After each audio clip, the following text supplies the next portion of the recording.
오늘은 우리 창세기 33장 말씀을 함께 보겠습니다. 33장 1절에서 11절 말씀까지 우리가 함께 읽도록 하겠습니다. 1절에서 11절 말씀을 우리가 함께 보겠습니다. 다 같이 한 목소리로 읽겠습니다.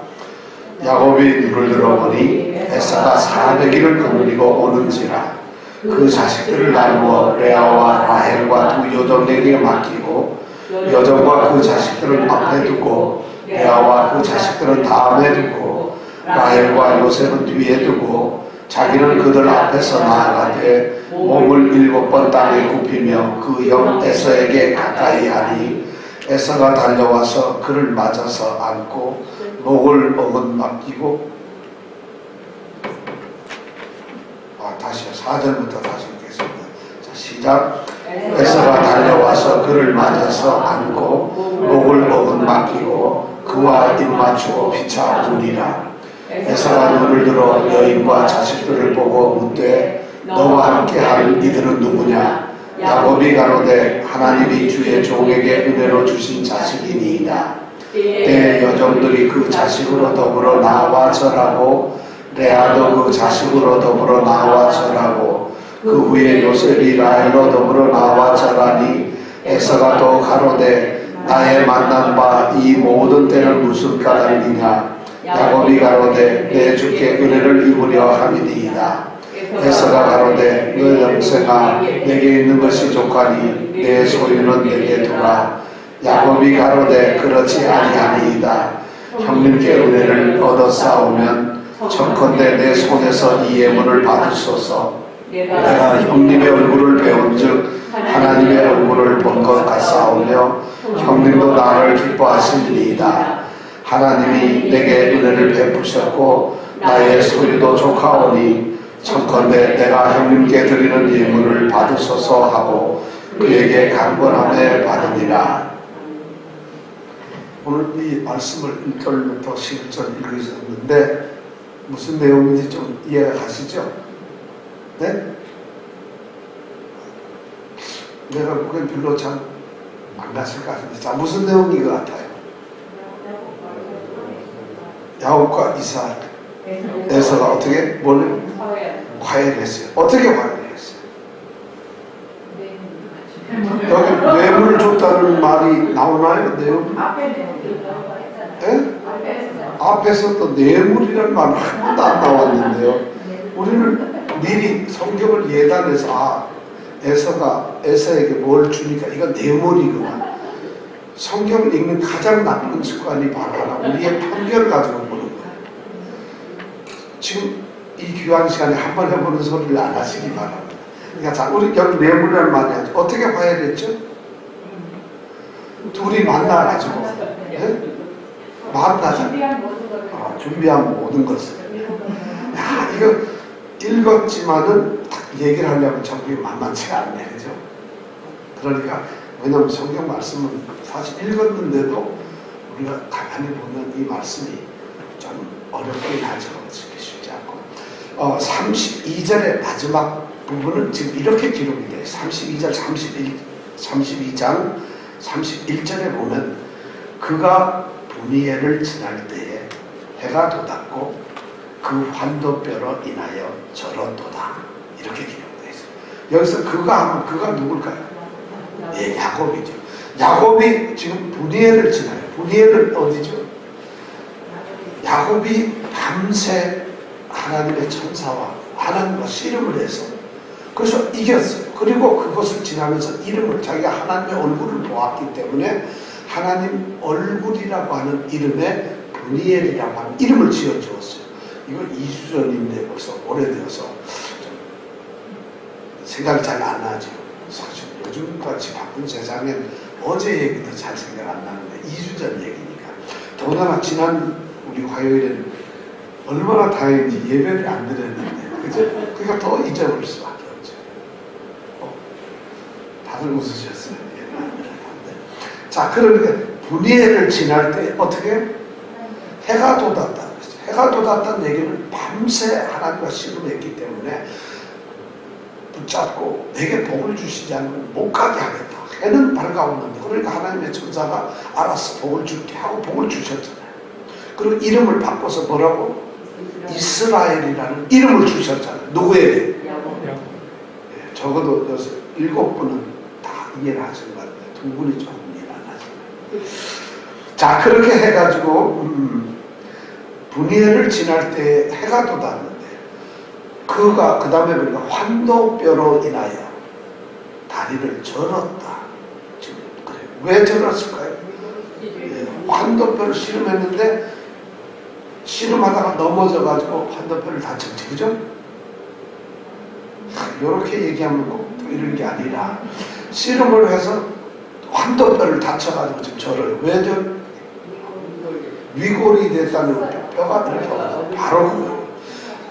하나님이 야곱하고 씨름하다 져요. 이기질 못하니까 도저히 못 이길 것 같으니까 뭐를 했어요? 반칙을 해요. 씨름을 하는데 하나님이 이 엉덩이 뼈를 갖다가 탁 쳐버려, 세게 때려가지고 그 뼈가 아우 하면서 야곱이 그 뼈가 뒤틀려 버려요. 근데 그게 평생 야곱은 절고 다녀요. 그래가지고 그 환대뼈, 그러니까 그 다음날 아침에 일어났으니까 다치기 얼마나. 그러니까 이거 무슨 씨름하다 넘어진 이런 차원이 아니라 하나님의 반칙이라는 거야. 못 이길 것 같으니까. 이거 지난 시간에 우리가 다 했는데도 제가 이렇게 반칙이라고 말을 안 해서 여러분들도 이렇게 잊어버리신 것 같아요. 하나님이 반칙을 하셨어요. 씨름을 하면, 근데 처음부터 씨름은 이거 뭐 룰이 있어 한 게 아니니까 꼭 반칙이라고 할 수 없지만 하여튼 반칙이죠.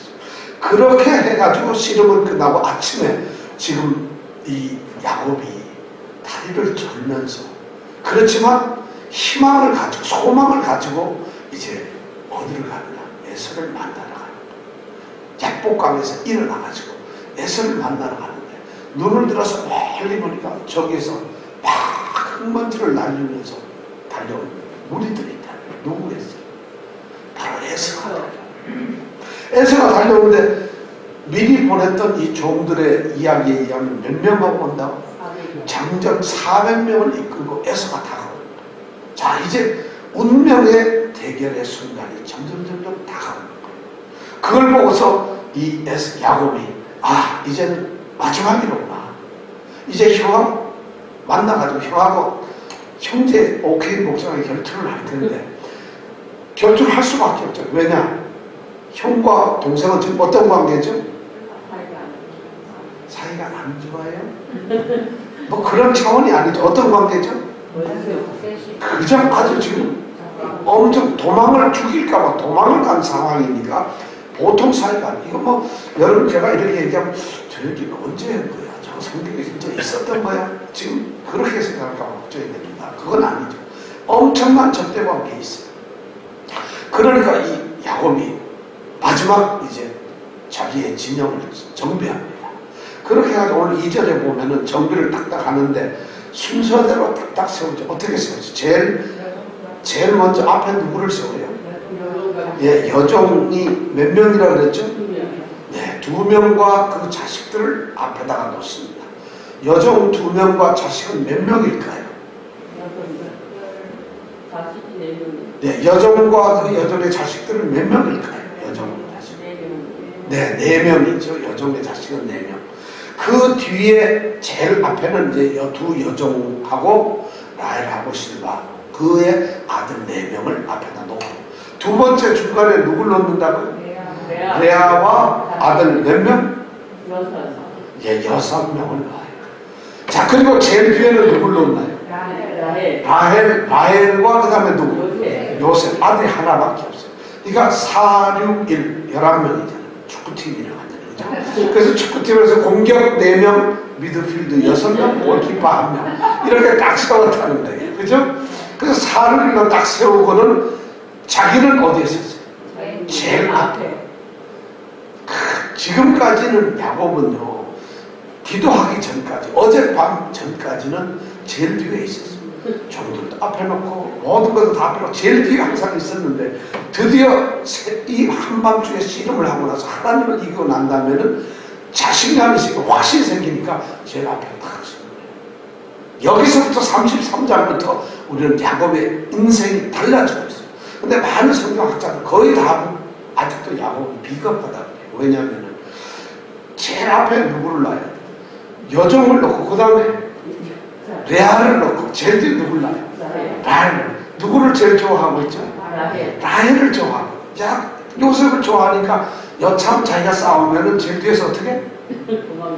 도망이라도 쳐라. 그런 찬스를 주기 위해서 그랬다. 라고 성경학자들이 그렇게 얘기를 하고 있어요. 거의 대다수의 분들이 제가 보기엔 한 명도 안 빼고 다 그렇게 생각해요. 아직도 야곱은 라헬을 편애하고 요셉을 편애하고 있다. 그래서 여기서부터 가족에 문제가 있다. 뭐 이렇게 해석을 하는데 제가 보기에는 꼭 그렇게 할 필요는 없어요. 왜냐하면 옛날에는 아스팔트 길이 넓지 않아서 좁으니까 그 11명하고 다 쓰면은 못 쓰잖아요. 그러니까 한 손씩 나눠서 세워야. 그러다 보면 엄마와 자식이 가까우니까 그렇게 세우는 게 정상이고 그렇잖아요. 그렇죠? 그러면 또 혹시라도 에서를 만나게 되면 가족 단위로 인사를 탁탁 하면 보기도 좋고 에서 형이 외우기도 좋잖아요. 아, 이건 누구 자식이구나. 근데 예를 들어서 라헬 밑에다가 여종 네 아들 딱 놓고 그러면 이거 헷갈리잖아요. 이게 줄긋기가 잘 안 되는 거예요. 누가 누구의 아들인지. 그러니까 야곱이 그렇게 정리를 해서 에서가 인사하기 좋도록 그렇게 만드는 것 같아요. 이거 뭐 절대로 라헬을 더 사랑해서 너 도망가라. 여러분 도망가려면 한 200km 정도 뒤에다 놔야지 도망가지. 바로 붙어서 가는데 야곱이 공격을 받으면 언제 도망을 가요? 여자가. 그죠? 그건 말도 안 되죠. 400명. 그런데 성경학자들 그렇게 해석해서 제가 막 고민을 합니다. 아, 이 사람들은 아직도 야곱이 이스라엘이라고 하는 이름을 받기 전에 야곱으로만 생각하고 있구나. 아직도 변화되지 않은 예수를 믿지만은 아직도 세상에 자기 배를 갖다 신으로 삼고 그걸 우리 지난 주일에 들었죠. 배가 최고야. 자기 배부른 게. 자기 욕심이 최고. 그 다음에 땅의 것만 생각하는 이런 사람으로 야곱을 생각하는데 야곱은 그렇지 않아요. 이제 변해진 거거든. 자, 그렇게 진정을 하고 자기가 제일 앞에 섰어요. 이제는 제일 앞에 설 정도로 당당하다는 거죠. 그리고 에서가 탁탁탁탁 다가오는 걸 보고 에서가 딱 다가오니까 그 다음에 야곱이 했던 게 뭐예요? 어떻게 뭘 해요? 나아가야 돼. 나아가자마자 어떻게 칼을 싹 빼고 이놈아 하고 이랬나요? 어떻게 했어요? 예, 여기 보니까 몸을 7번이나 숙여서 절을 하더라. 그러니까 삼보일배 하는 식으로 하고 절을 하는데 아주 공손하게 몸이 땅에 닿도록 또 일어나서 또 몇 번을 했다? 허리 아프네 갑자기. 그죠? 왜 그랬을까? 네? 죽을까봐 속여? 네? 아, 자기가 가졌으니까 형을 만나면 형이 죽일까봐. 요게 지금까지도 성경에 나오는 전부 다 또 성경학자들이 그렇게 얘기해요. 야곱이 비겁하게 형을 속이고 어떡하지 살려고 겁이 난다. 죽일까봐 살려고 그런다. 이렇게 얘기를 하고 있어요. 만약 그 말이 야곱이 맞다고 한다면 밤새 시름해서 하나님을 이겼고 하나님이 새로운 이름을 주었고 환대뼈를 치면서 내가 너를 다시는 야곱이 아니라 이스라엘로 부르겠다. 이렇게 하면 하나님의 약속이 뭐가 돼요? 그럼 어제 밤에 있었던 하나님과의 만남이 야곱이 그 아침에 물거품처럼 그렇게 비겁한 사람이 된다면 제가 그건 아닌 것 같아요. 근데 성경학자들은 꼭 그렇게 해석하더라고요. 야곱이 지금 죽을까 겁이 나니까 속이느라고 속에서는 절대 안 했는데도 막 그랬다. 제가 보기엔 그게 아니라 그 당시에 고대 이 근동 지역에는 어떤 지역의 왕과 다른 왕들을 이렇게 만났을 때는 겸손을 하게 하느라고 자기를 겸손하게 갖추면서 그런데 예우를 갖추는 그런 풍습이 있었어요. 그러니까 이 지금 에서는 에돔 땅의 왕이 군주의 왕, 에돔 땅을 다스리고 있는 사람.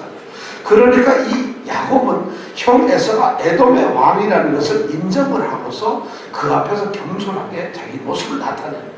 그리고 상대가 에돔 지역을 다스리는 왕이라고 하는 그것을 인정해주고 존경해주는 것이죠. 지금 야곱은 그런 태도를 가지고 있는 것이 절대 비굴하게 자신을 죄인입니다. 어떤 성경학자는 더 심한 자기가 죄인인데 죽을 죄를 졌습니다. 빌고 있다는 그렇게 말하는 것을 제가 아는 거예요. 그러니까 야곱은 최고로 낮출 수 있는 가장 겸손한 모습을 보여주고 있고, 에서는 그리고 가장 높여가지고 이 세상에 진짜 존귀받을 만한 그런 이제 군주로서 인정을 하는 그런 만남을 하고 있다는 거예요. 누가? 야곱이 그렇게 합니다. 이것이 화해의 근본이라는 거예요. 화해는 말이죠, 겸손한 자만이 할 수 있어요. 비굴한 자는 절대 화해가 되지 않아요. 비굴해서 되는 게 아니에요. 여러분, 어떤 사람의 마음을 뺏으려면 그 사람 위에 있으면 죽어도 못 뺏어요. 그 사람은 낮아져. 겸손해요. 겸손한 자는 저는 아무에게도 욕을 하고, 겸손한 자는 어떤 사람에게든지 절대 손가락질 하지 않습니다. 왜냐하면 물이라는 게 항상 밑으로 흘러내리잖아요. 가장 낮은 곳에 물이 고이거든요. 여러분, 비탈길이 이렇게 있는데 비탈길이 중간에 물이 고여있는 거 보신 적 있어요? 혹시? 이렇게 비탈길인데 그 중간에 물이 고여있는 불가능합니다. 물은 무조건 낮은 데가 있어요. 겸손한 사람, 여러분 한번 머릿속에 가만히 적어보세요. 저 빼고 다른 또 겸손한 사람을 한번 생각해보세요. 누가 여러분 겸손한 사람을 싫어할 수가 없어요. 그걸 우리가 다 아는데도 겸손하고자 하는 사람은 없어요. 또 전부 다 한 잘 난 뭐 이런 걸 다 하려고 해요. 겸손하지도 않아요. 따지고. 근데 지금 야곱이 바로 이름을 새로 바꾸게 되니까 자신이 지금 실제로 신부는 거예요. 자신을 이 이삭의 축복처럼 형제들이 전부 자기 무릎을 꿇고 머리를 숙여야 되는, 자신이 존경을 받아야 되는 그런 존재라는 걸 알고 있어. 하나님께서 그렇게 택했다는 것도 알고 있는데 그 모든 것을 다 인간적으로 완전히 겸손합니다. 상대를 인정하는, 이것이 쉽지가 않아요. 예를 들어서 하나님의 어떤 확신도 받았지, 또 하나님의 언약에 의해서 자신이 지금 가장 중심이 되는 이런 사람이지 하면은 당연히 해서 형, 내가 뭘 그렇게 잘못했나 이러면서 따지고 이래야 되는 게 정상 아니에요? 그 자기가 있을만한 정도 있어요. 그럼 한번 붙어볼까? 하나님이 계시는데, 하나님의 군대가 있는데 뭐가 겁나겠어요? 우리 같으면 그래야 될 것 같은데 야곱은 그러죠. 무조건 자기를 낮춰 7번의 머리를 숙입니다. 이런 결과가 바로 에서와 하여금 동생을 받아들이도록 한다는 것입니다. 이 성경에서 보면 여기서 엄청, 그러니까 우리 주님이 하나님이심에도 불구하고 우리 사람들을 구원하기 위해서 사람들이 되는 거예요. 사람처럼 되는 거예요. 만약 하나님이시니까 예수님이 이 땅에 사람으로 올 필요 없어요. 제가 보기엔 구름 타고 싹 와서 야, 죄진 놈 누구들이야? 너희들 누구지? 그럼 너는 내가 구원 이리 와. 이렇게 해도 돼요, 하나님이. 그런데 하나님께서는 자신을 낮춰서 사람이 되어버린 거예요. 그리고 우리 성탄절이지만 어떻게 가장 있을 곳이 없는 조차 이름 없는 구유에서 태어난 아기로 태어난다는 거죠. 이런 겸손이 바로 뭐냐면 그것이 하나님과 인간을 화해시키는 유일한 방법이었기 때문에 그 외에 방법이 없어요. 우리에게 십자가라니까 구유라고 하는 그 개념이 주는 것은 겸손하는, 하나님께 나갈 때도 겸손해야 돼요. 겸손하시겠습니까? 봐가지고 하세요. 겸손히. 무조건 겸손하지 말고 좀 봐가지고 겸손하세요. 자, 그렇게 하니까 드디어 4절에 충격적인 사건이 벌어집니다. 4절 한번 읽어볼까요? 시작. 에서가 달려와서 그를 만나서 안고 목을 얻는 마시고 와인 마시고 피차합니다. 예, 아주 충격적인 서프라이즈를 하나님이 얘기를 합니다. 지금 야곱은 머리를 그렇게 숙여서 7번째 숙이고 형에게 달려갑니다. 20년 동안 넘게 도망자로서 형이 무서워서 도망을 갔던 이 야곱이 그런 모양을 하고서 형에게 나가면서 어쩌면 고개 한번 숙이고 형을 어쩌면 하면 이러고 7번 했어요. 그러면 형이 어떤 모습일까 궁금하잖아요. 하나님이 정말 깜짝 놀란 이 서프라이즈를 준비하고 계셨던 거예요. 에서가 어떻게 여기 보니까 달려와서, 이거 보통 문제예요. 달려와서 그를 맞아서 안고 목을 어떻게 어글막한 건 뭐예요? 이거잖아, 그죠? 이거지, 그죠? 그 다음에 뭐예요? 그거 입을 맞추고 그 다음에 또 어떻게 통곡하고 우는 거예요. 지금 뭐 싸우자는 거예요, 뭐예요? 이거는 화해 정도가 아니에요. 완전히 에서가 두 손을 딱 들어버려. 생각지도 못하고 예상도 못했던 이런 일. 야곱은 좀 짤뚝하면서 가는 거잖아요. 형을 만나고 해서 생각해보세요. 그 모습을 쩔뚝거리면서 7번 절을 하고 하는데, 쩔뚝거리는데 에서는 어떻게 해요? 달려오고 있어. 지금 야곱은 에서를 갖다가 왕처럼 군주처럼 그렇게 깍듯이 모시고 있는데, 에서는 동생으로서 받아들이고 있다. 야곱은 굽신굽신하지만 형은 어떻게 해요? 와가 자기 목을 떨구면서 막 안고 있어요. 지금 이 순간에는 용서를 받기 위해서 고개를 숙이는 두려워하는 자도 없고, 그렇다고 해서 복수를 하기 위해서 분노에 차가지고 달려오는 그런 사람도 없어요. 오직 지금 이 순간에는 화해, 감격, 그리고 뜨거운 형제의 사랑밖에 없어요. 그러니까 이 두 형제가 20년이 넘도록 어쩌면 하나님의 뜻 안에서 기다리고 있습니다. 둘이 끌어안고 통곡을 하고 같이. 이것이 형제의 사랑입니다. 이것이 현실적으로 불가능합니다. 20년이 넘도록 형제가 반목 상태에서 있었는데, 성경은 그 두 사람이 하나가 되는 장면을 33장 4절 꼭 딱 한 절에만 기록하고 있어요. 그것도 아주 동사 5개 달려가서 안고 목을 어긋맞추고 키스하고 울고 이렇게 하면 5단어로 이렇게 딱 하고 있어요.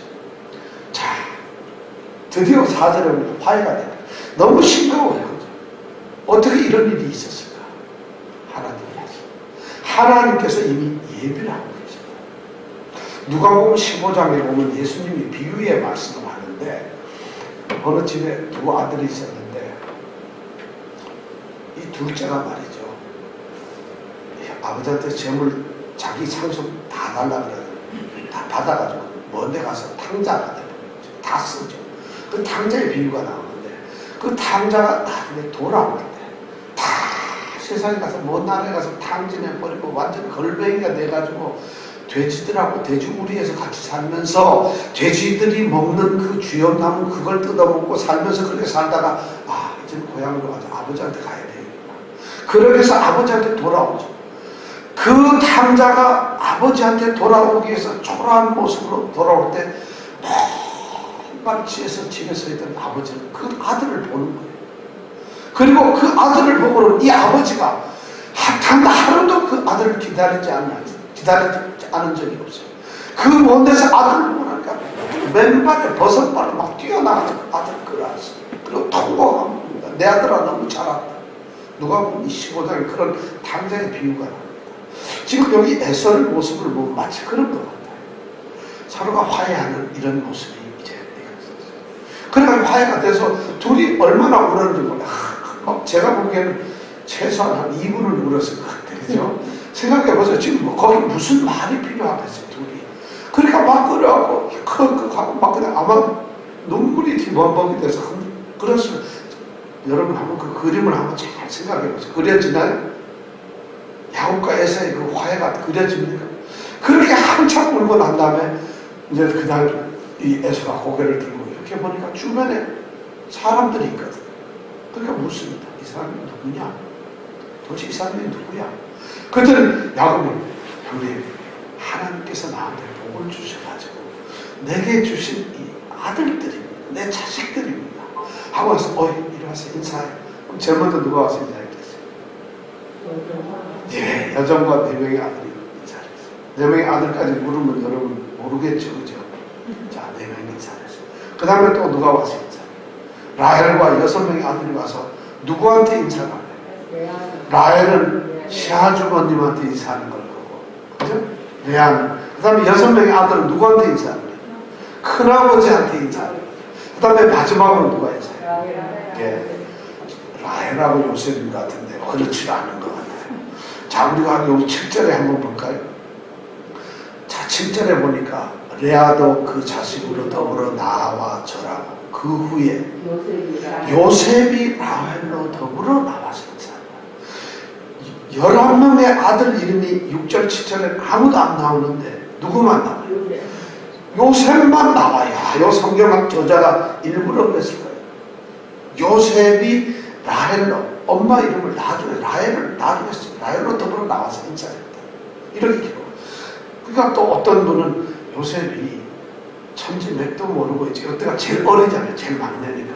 그러니까 이거 뭐 기회가 뭔지도 모르고 뛰어나왔기 때문에 앞에 나왔다. 그래서 엄마가 따라 나왔다. 이렇게 해석하는데 그런 것 같지는 않거든요. 지금 이 저자는 의도적으로 요셉을 여기다 끼워둔 거예요. 왜냐하면 지금 요셉의 역사가 앞으로 굉장히 커지잖아요. 창세기 이 야곱의 시대가 끝나면서 그 뒤부터는 35장, 6장서부터는 요셉의 얘기가 시작되거든요. 뭐냐?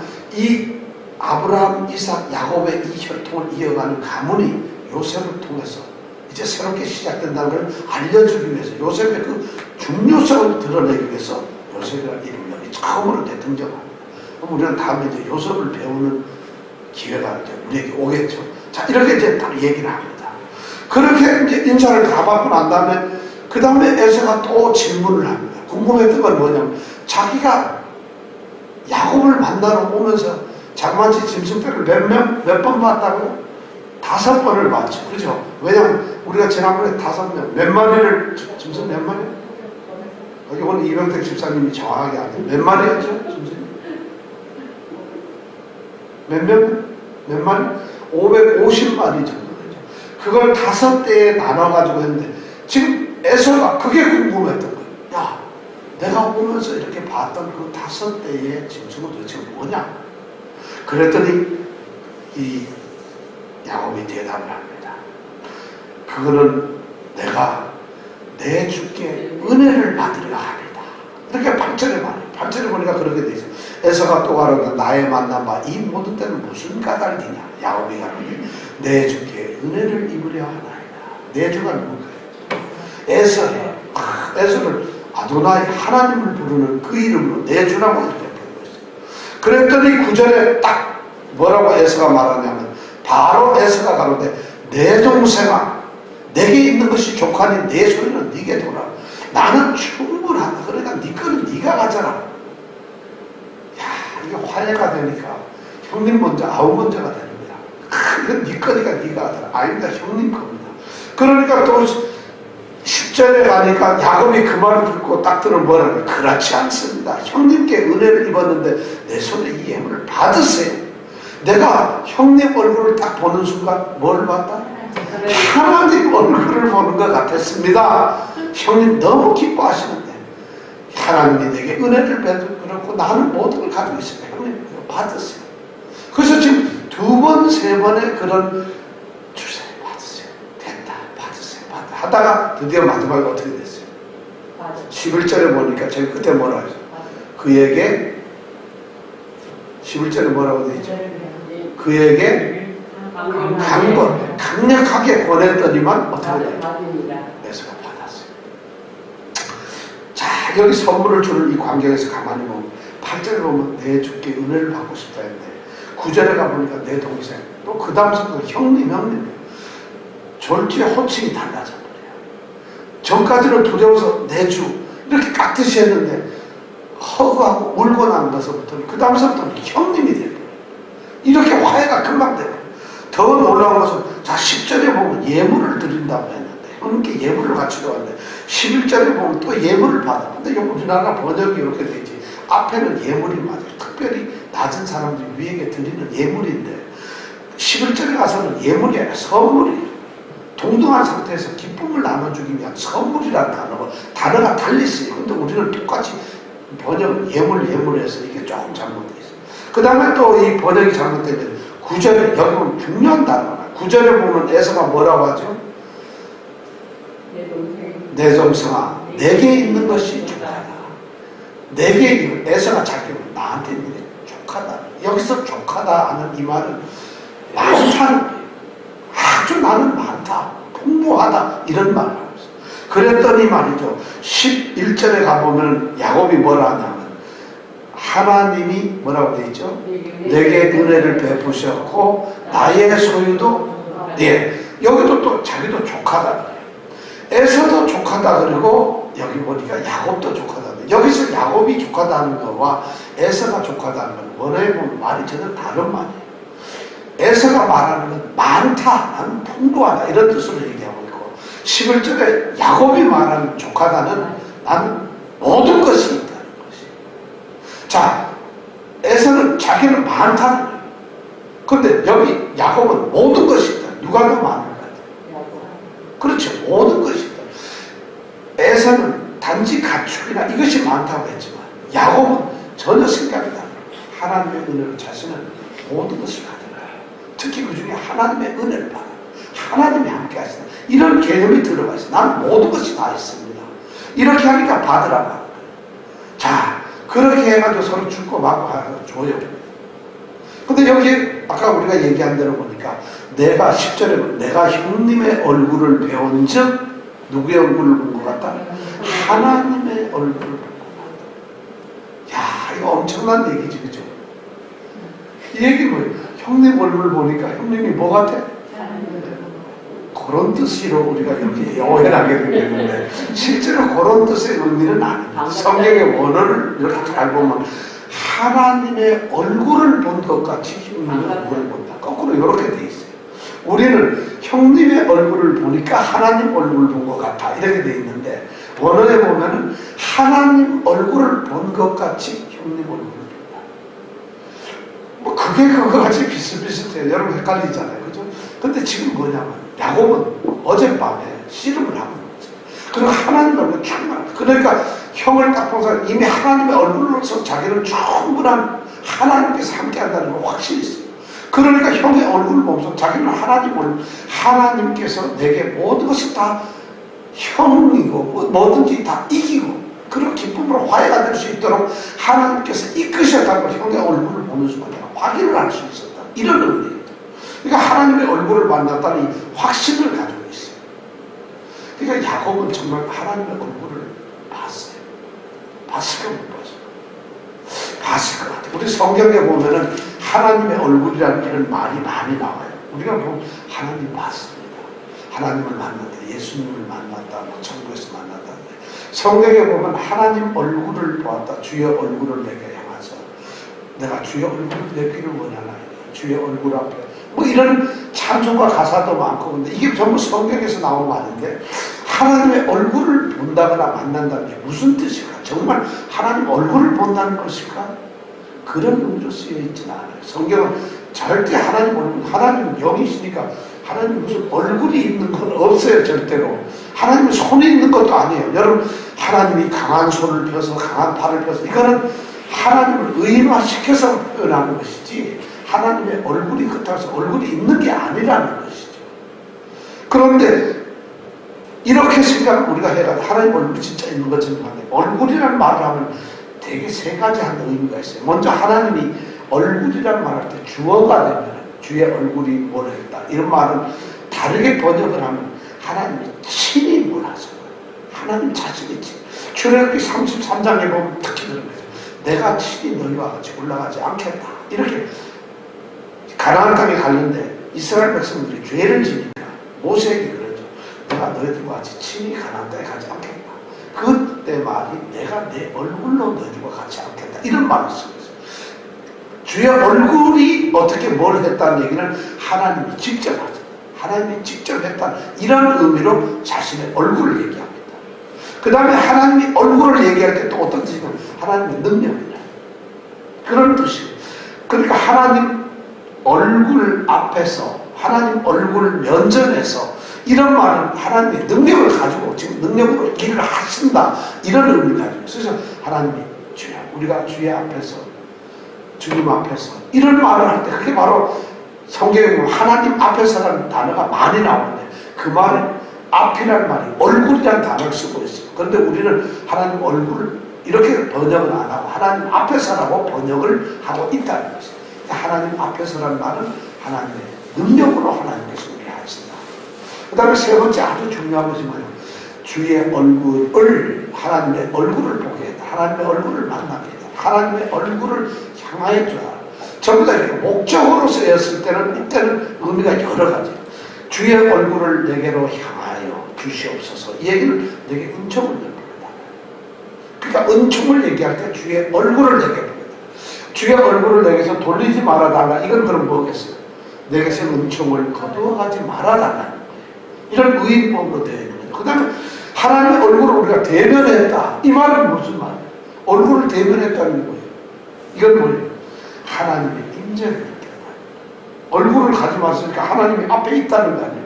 그러니까 하나님의 임재 또는 하나님과의 인격적인 만남, 하나님과 우리가 영원히 관계를 지금 갖고 언약적인 관계를 가지고 있다. 이럴 때 주의 얼굴을 내게 보여달라. 하나님의 얼굴을 만나. 그러니까 실제로 얼굴이라는 개념은 이렇게 다양한 거예요. 그 다음에 하나님의 얼굴을 본다. 이건 소망을 나타내고 있다. 의미가 그렇다는 거죠. 이렇게 하나님의 얼굴이라는 말은 또 달라요.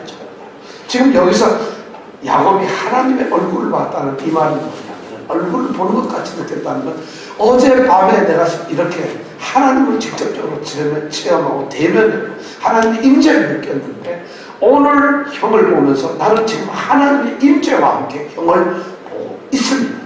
하나님이 나와 함께 있으므로 내가 지금 형을 보고 있습니다. 그러니까 뭐 이 얘기는 아부를 하면서 형의 얼굴이 하나님 얼굴과 같다는 이런 뜻이 아니라 자신의 참 확신이 하나님이 지금 나와 함께 있습니다. 그래서 내가 형을 만납니다. 겁날 게 하나도 없다는 그런 의미라. 그걸 우리는 이 말을 갖다가 아부처럼 해석을 하면 이거 참 엄청나죠. 형님 하나님 얼굴 같아요. 이런 말이 아니라는 것이지. 무슨 말인지 알겠어요? 자, 그렇게 해가지고 서로 간권해서 드디어 형이 받게 됩니다. 여기서도 가만히 보면은 사실 이거 보면 지금 여기서 강권했다는 얘기는 여러 번 얘기를 했다. 형님 받으세요. 나 아니야, 안 받으세요. 이게 뭐냐면 동양적인 우리 한국의 습관이에요. 아니, 유대인들에게도 우리 한국인하고 똑같은 이런 예의가 있어요. 여기서 만약에 야곱이 형님 받으세요. 근데 아니야, 괜찮아. 형님 받으세요. 괜찮아. 두 번 얘기했어요. 안 하면 갚버리잖아요. 그러면 싸우면 돼요. 이거 반드시 싸우면 돼요. 이거 서양인들은 이걸 이 문화를 이해를 못해요. 우리 딸도 가끔 가다 그러는데 싫으면 안 하면 되는 거지. 뭐 자꾸 얘기하냐. 이것이 동양인의 예법인데 유대인들하고 우리하고 성격이 너무 비슷한 게 많아요. 우리는 이게 무슨 말인지 알죠? 아이고 가졌어요.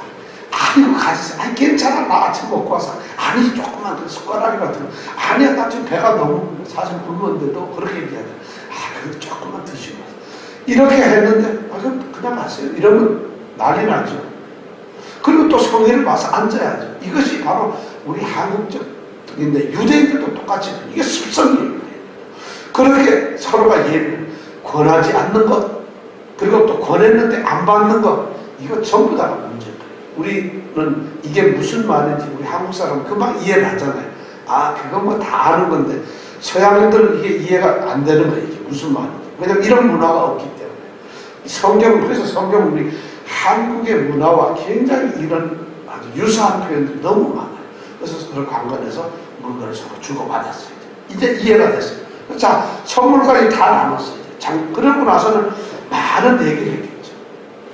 선물까지 나눌 정도였으면 만나서 지금 상당한 시간이 지났을 거예요. 이제 그러니까 이제는 뭐예요? 우리가 그렇죠. 떠나가야 할 시간. 그러니까 12절에 보면 뭐라 그래요? 자, 시작. 네. 이제 뭐 만났고 서로 뭐 그 사이 어떻게 살았냐. 형님 나는 바다 나라면서 이 라반 삼촌 알잖아 형. 라반 외삼촌하고 우리 살았는데 왜냐면 자기 엄마가 똑같으니까 다 알잖아. 우리 형 삼촌 외삼촌 완전히 인색하게 일관을 들었고 뭐 별일을 다 했을 거란 말이야. 나한테 막 20년 동안 얼마나 사기쳤는 줄 알아? 우리 외삼촌이. 그럼 애서대로 자기가 세길 땅에서 이 에돔 땅에서 내가 만약 그 땅을 정복할 때 그놈들 너무 셌어. 근데 내가 혼자 가서 다 이겼냐고. 지금은 내가 여기서 왕이야. 그럼 너는 그때 고향에 아버지는 어때? 나 아버지한테 한 번도 못 가봤어. 뭐 이런 얘기가 있었을 거라고. 근데 그 얘기를 성경은 한마디도 안 해요. 제가 보기에는 반드시 이삭이나 립과에 대한 얘기를 야곱이 물었을 것 같아요. 왜냐면 고향에 떠나서 한 번도 못 들었거든요. 근데 야곱이 뭐라고 대답했을 텐데 야곱도 한 번도 어쩌면 안 가봤을 거예요. 형하고 동생하고 그렇게 헤어졌으니까 어머니와 관계가 좋을 리가 없잖아요. 그러니까 떠나서 안 만났어요. 사실 여기서 이삭과 립과의 이야기는 여기서 이제 끝나고 형과도 이야기는 여기서 끝나버리고 맙니다. 자, 그렇게 하고 나니까 이 에서가 뭐라냐면 동생을 위해서 딱 얘기합니다. 자, 이제 떠나자, 가자. 내가 너를 위해서 앞잡이가 되겠다. 이 얘기는 뭐냐, 너를 호위해서 인도에서 나를 데리고 가겠다. 400명이 쫓아올 때 제일 처음에 원수고 이렇게 싸움을 하러 오는 줄 알았는데 드디어 뭐가 되는 거예요? 가까워지니까 호위무사가 되어가지고 이제 보호를 하면서 인도에서 가겠다. 형이 그런 걸 제안하는 거예요. 여러분, 그러면 어떻게 돼요? 지금 이제는 누가 실질적으로 군주 같아요? 야곱이잖아요. 그렇죠? 형이 금방 달라져 버려요. 이게 하나님의 역사예요. 그러니까 우리 같으면 많이 야곱으로 형 좋아요. 그럼 형이 앞에서 나랑 걸어가면서 우리 400명도 호의 좀 해주세요. 이래야 될 텐데 여기 보면 동생이 그러지 않아요. 야곱은 안 됩니다. 우리 애들이 너무 어려요. 실제로 어리죠. 지금 애들이 지금 제일 나이 많아봐야 10살도 채 안 됐을 거예요. 왜냐면 결혼하고 이렇게 한 게 아니라 어리입니다. 우리 애들 전부 다. 거기다가 지금 양소가 새끼를 가지고 있는데 저도 먹여야 되고 좀 힘듭니다. 거기다가 형님 이 400명은 사냥꾼들 아닙니까? 직업이 전쟁하는 장정들인데 말 타고 다녀가면은 우리 양들이 속고 우리 애들이 못 따라갑니다. 그건 불가능한 게 아니면 그건 안 되고 내가 천천히 가가지고 우리 애들하고 이렇게 걷다가 형님 먼저가 계시면 내가 형님 사시는 그곳 세일 땅인데 가겠습니다 하고 대답을 합니다. 그래서 정중하게 거절합니다. 그랬더니 이 형이 다시 두 번째로 제안을 하는 게 뭐냐면 그래 그 말도 일리가 있구나. 그렇다면은 나는 갈 테니까 몇 명 내가 남겨줘서 그래도 너를 지켜야지 누가 그러니까 몇 명을 남겨서 너를 인도하도록 하겠다 하니까 이 동생이 또 얘기를 합니다. 형님 그럴 필요 없어요. 나는 내대로 갈게요.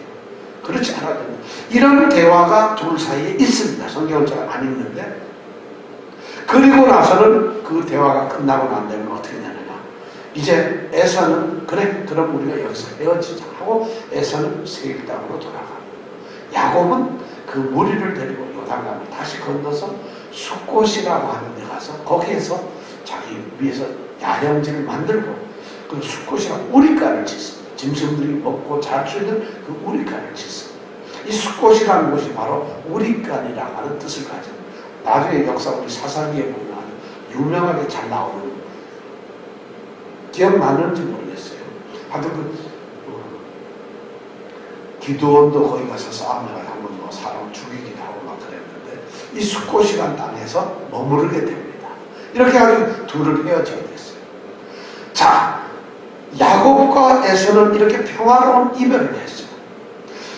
외삼촌 라반과 야곱이 헤어질 때는 서로가 쫓아와가지고 내 물건 찾는다고 해서 드라빔 찾고 막 그리고 사서 얼마나 시끄러웠어. 그래가지고 나중에 어떻게 해요?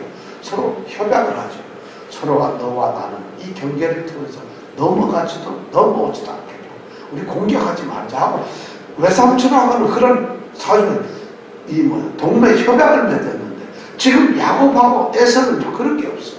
왜냐하면 헤어지는 게 너무 평화롭게 헤어지다 보니까 그런 것이 각자 갈 길을 간다는 거예요. 근데 지금 이 야곱은 제가 보기엔 처음서부터 형을 따라갈 생각은 없었던 것이죠. 왜냐? 야곱은 지금 어디를 가는 것이에요? 가나안 땅을 가는 사람.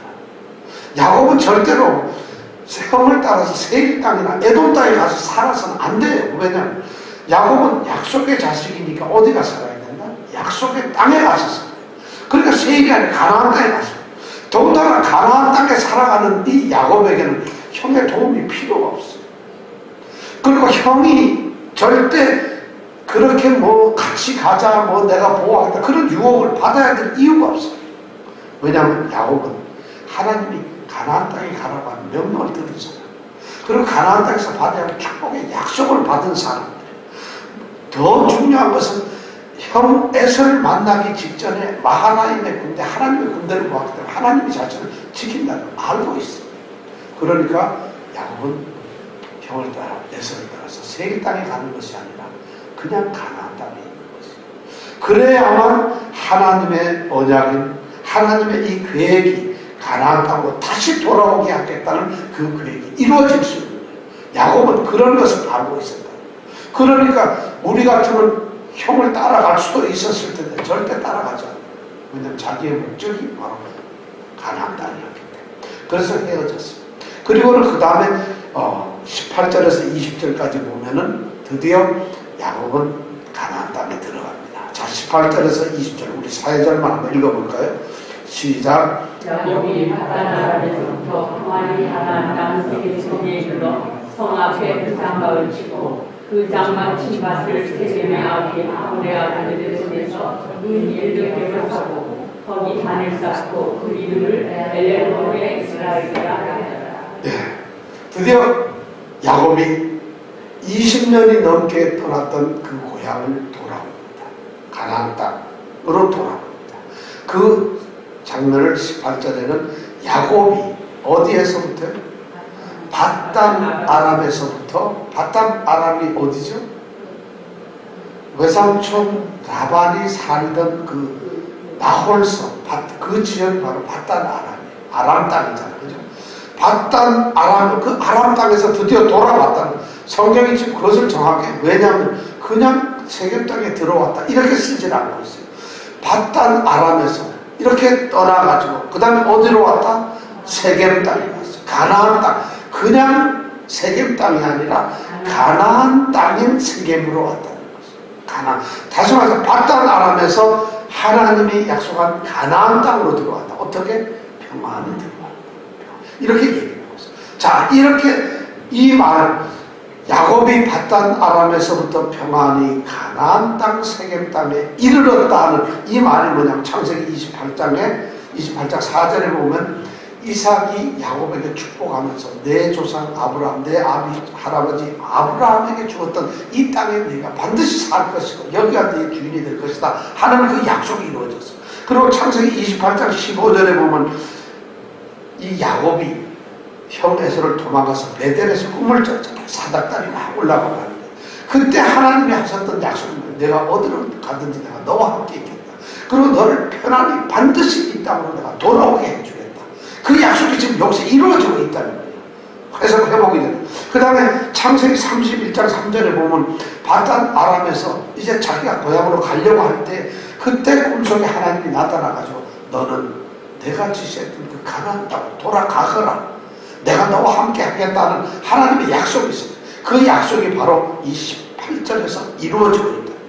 여기서 돌아왔던 이 야곱이 지금 세겜 땅에 와가지고 했던 일이 세 가지가 이 18절에서 20절까지 나옵니다. 첫 번째 한 일이 뭘까요? 어디? 예, 그 땅, 그 성, 세겜성 앞에다가 그의 장막을 쳤다는 것이죠. 장막을 쳤다. 18절에 보면. 장막을 쳤다는 게 뭐예요? 거기에 이제 살겠다는 거예요.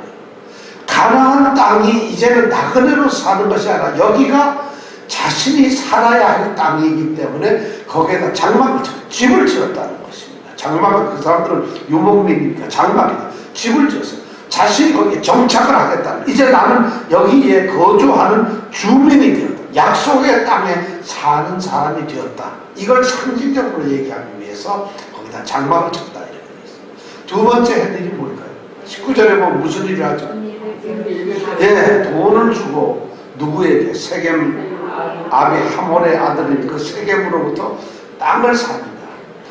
그 자기가 살고 있는 그 지역에 땅을 사요. 그리고 그 땅은 100을 주고서 삽니다. 이 땅을 샀다는 얘기예요. 소유를 한다는 거죠. 드디어 이 약속의 땅이 누구의 것이 된다? 야곱의 것이라는 상징성을 주고 있어요. 그 땅을 돌고 있어요. 그래서 이 세겜이라는 땅은 유명한 땅이 되죠. 자, 세겜은 여러분 성경에 뭐로 유명할까요? 창세기 12장 7절에 보면 아브라함이 하나님 명령받고 어디 저기 아람 땅에서 가나안 내가 내게 지시할 땅으로 가라 해서 내려오죠. 12장이 그런 얘기인데 내려오자마자 첫 번째 도착했던 것이 세겜 땅이에요. 거기에서 처음 하나님 앞에 제단을 쌓았던 것이 바로 이 세겜이에요. 지금 야곱이 바로 그 자리에 와 있다. 나중에 역사가 조금 지난 창세기 뒤로 가보면 이 세겜 땅에 누가 묻히는가 하면 430년 종로를 타던 애굽 땅에서 이제 나와오죠. 출애굽을 하죠. 그때 요셉이 죽으면서 내가 죽거든 내 유고를 반드시 가나안 땅에다 묻어라 하고 유언을 합니다. 이스라엘 백성들이 요셉의 유고를 가지고 와서 묻은 것이 바로 이 세겜 땅. 대단한 거죠. 세겜 땅은 어디냐면 세겜을 딱 이 세겜을 중심으로 해서 북쪽에 산이 하나 있고 남쪽에도 산이 있어요. 이 북쪽 산 이름은 에발산이에요. 남쪽에 사는 그리심산. 이게 계곡처럼 두 산이 북쪽에는 에발산, 남쪽에는 그리심산. 세겜은 약간 그리심산 이 중턱에 있어요. 바로 이 여호수아서에 가면 땅을 정복하고 여호수아가 죽으면서 고별 연설을 바로 이 세겜에서 해요. 그러면서 반은 에발산에 12지파 중에서 6지파는 그리심산에 쭉 세워놓고는 마지막 고별 연설을 하고, 그리고 율법책을 읽고 난 다음에 율법책을 묻은 곳이 바로 세겜이다. 세겜이라고 하는 것은 이스라엘 역사에 굉장히 유명한 땅이 되죠. 바로 이 세겜 땅에서 드디어 땅을 샀다는 것은 상징적으로 이것은 이스라엘 백성의 땅이 되었다는 것이죠. 그리고 세 번째 무슨 일을 해요? 20절에 보면 뭘 하죠? 거기 단을 쌓고 그 다음에 그 이름을 시작, 다시 한번 시작, 예, 엘로헤 이스라엘. 엘로헤 이스라엘. 엘이라는 말은 무슨 말이죠? 하나님. 그러니까 엘로헤 단을 쌓았다. 이 단은 예배를 드렸어요. 그러면서 상징적으로 높은 단을 쌓았어요. 그리고 왜냐하면 이것이 드디어 나의 땅이라고 하는 걸 선언하는 거예요. 그리고 이름을 뭐라고 하냐면 엘로헤 이스라엘. 엘은 하나님이에요. 엘로헤 이스라엘이라는 말 무슨 말이냐? 하나님, 이스라엘의 하나님, 이런 말. 이스라엘의 하나님, 이런 이름을 거기다 붙여요. 드디어 이런 이름을 딱 붙여 선언하는 거예요. 야곱이 하나님으로부터 분해해서 처음으로 들었던 이름이 뭐냐? 이스라엘. 자기가 야곱이었는데 하나님이 이스라엘이라는 이름으로 바꿔줬잖아요. 드디어 형 에서를 만나고 세겜 땅에 들어왔어요. 숫곳이라고 하는 데서 좀 머물러 있었는데 거기서 아마 수년간 머물러 있었어요. 왜냐하면 34절에 가보면 이 충격적인 사건이 이 세겜 땅에서 이루어져요. 뭐냐면 이 야곱의 딸 하나인 디나가 34장에 가면 세겜에 들어갔다가 성폭행을 당하고 그래가지고 충격적인 사건이 벌어집니다. 그런 사건이 벌어지면 나이가 지금 어린 나이가 아니었겠죠. 디나라는 이 아가씨가 20대는 됐을 거 아니야. 그죠? 그러면 상당히 숫곳에서도 오래 살았고 세겜에서도 오래 살았어요. 왜냐하면 디나는 나이가 어린 게 아니니까. 그런데 그 세겜에다가 단을 쌓고 나서는 그 단의 이름을 이스라엘이라고 하는 이름으로 처음 쓰기 시작합니다. 자신이 지금까지는 전에는 야곱으로 살았지만 이제 이곳에 들어와서는 비로소 하나님이 지어주신 이스라엘의 이름으로 이 땅은 바로 이스라엘의 땅이다. 그리고 이 이스라엘 땅을 우리에게 주신 분은 바로 이스라엘의 하나님이라고 하는 것을 선언하게 됩니다. 이때 비로소 이제 이스라엘 백성들이라고 하는 말이 이제 시작이 되는 것이죠. 아무튼 이 세겜 땅에서 바로 그 세 가지 가나안 땅에 들어와서 야곱은 지금 그 일을 합니다. 이것은 우리가 영원히 살 땅이라 해서 장막을 짓고 그 다음에 돈을 주고 사서 이것은 영원히 살 뿐만 아니라 우리가 소유한 우리의 땅이라는 것을 선언하고 세 번째로 단을 짓고 엘로헤 이스라엘이라는 이름을 지어줘서 이것은 땅은 바로 다른 사람들의 땅이 아니라 우리 이스라엘의 땅이라는 걸 선언한다. 그렇게 해가지고 어디로 돌아왔다? 가나안 땅으로 드디어 돌아왔어. 하나님께서 이렇게 일을 맞춰주셨다는 것을 성경 33장이 이렇게 얘기를 하고 있어요. 그러니까 창세기 33장은 이렇게 보면은 그냥 슬쩍 읽으면 별로 중요한 것 같지 않아요. 그 33장 가지고 설교하시는 분들도 별로 없어요. 왜냐하면 중요한 내용이 아니니까. 그런데 33장은 후속사적으로 너무나 소중한 일이고 너무 그런 일들이 일어납니다. 오늘 우리가 34장을 보면서 우리도 바로 이 가나안으로 돌아가는 그런 믿음을 가져야 된다는 것이죠. 바로 그것이 우리 여러분 가나안 하나님의 약속이 이루어지는 곳이잖아요. 그럼 우리가 살아가면서 우리가 하나님하고 어떤 약속을 받으셨어요? 그 약속이 여러분 우리에게 어떻게 이루어지는가 그걸 생각하면서 오늘 이 시간에 함께 기도하기를 원합니다. 하나님은 우리에게 많은 약속을 하셨어요. 이 성경을 통해서 그 약속이 우리에게 하나님은 반드시 이루십니다. 왜냐하면 야곱에게 하셨고 전혀 불가능할 것 같은 라반의 집에서도 벗어나게 하셨고 전혀 상상할 수 없었던 에서와도 화해가 되게 하셨고 그리고 가나안 땅으로 돌아가는 것이 어쩌면 현실적으로 불가능한 것 같이 보였는데 하나님은 그 땅에서 살게 하신다. 소유하게 하시고 이스라엘의 백성들에게 유업으로 그 땅을 주셨다는 거죠. 우리가 하나님의 약속을 믿고 하나님을 의지할 때 바로 애굽처럼 이런 야곱처럼 이런 일이 우리에게 일어난다는 것이죠. 우리가 이 말씀을 생각하면서 잠깐 우리 함께 기도합니다.